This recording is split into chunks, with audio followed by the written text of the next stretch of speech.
One Sunday morning, the priest saw a boy staring up at a huge plaque on the wall that covered with names. Father, the boy asked, "What is this?" The priest said, "Well, son, it's a memorial to all the young men and women from our church who died in service." They stood quietly looking at the plaque. Then the little boy asked, "Which service, the 9 o'clock or the 11 o'clock?" I remember lots of sermons that start out with a joke or two to relax us and perhaps make sure we're paying attention. Our own Reverend Margaret started hers with the meat's end joke last week, which was really funny. Some jokes are better than others, and as I just demonstrated, I tend to like the cornier ones, the shorter ones, or as my husband calls them, the ones about the 3rd grade level. I like the one about the 2 cannibals eating the clown, and one turns to the other and says, "Does he taste funny to you?" Perhaps one thing we're losing during these months apart is our sense of humor. After all, there's very little that's funny right now. And even if we started off in good spirits, this has gone on too long.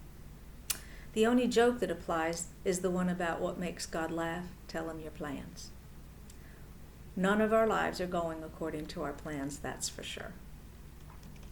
It is hard to find something to laugh about. For a while, the social media was full of jokes and memes about the virus, but those have worn thin, and I haven't seen any in a little while. It's hard to keep a sense of humor when the numbers of viruses spiral up, the vaccine's still in the future, and economic woes are worsening. These are indeed sobering times, so why bring humor up at all? Well, I think we might need a laugh to ease the tension. Like tears, a good laugh releases pent-up emotions and clears our inner air. I've been lately watching some YouTube comedians and hoping to find something that'll make me laugh out loud. Sometimes it actually works. I miss being around people who converse and laugh and commiserate.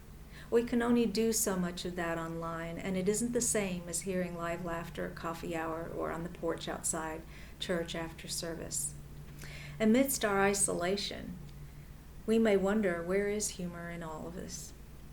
My husband and I do find some things to laugh at now and then. Sometimes it's in a turn of phrase.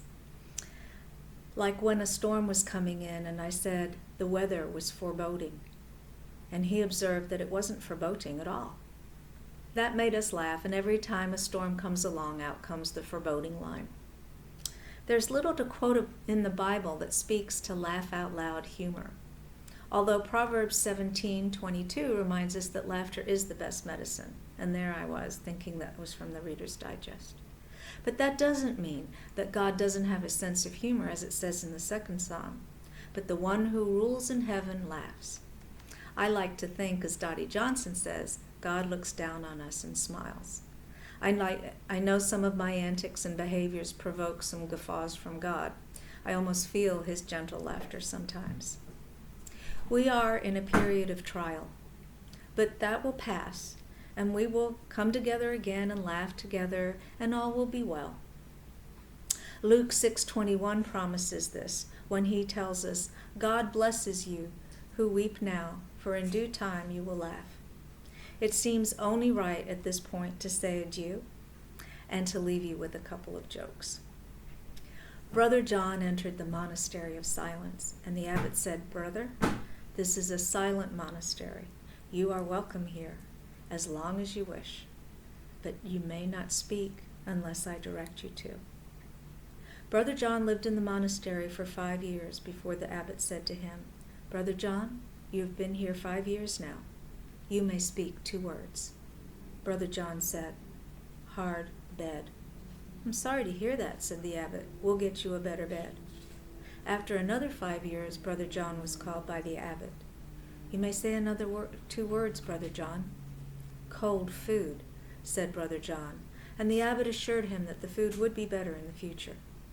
On his 15th anniversary at the monastery, the abbot again called Brother John into his office. "2 words you may say today." "I quit," said Brother John.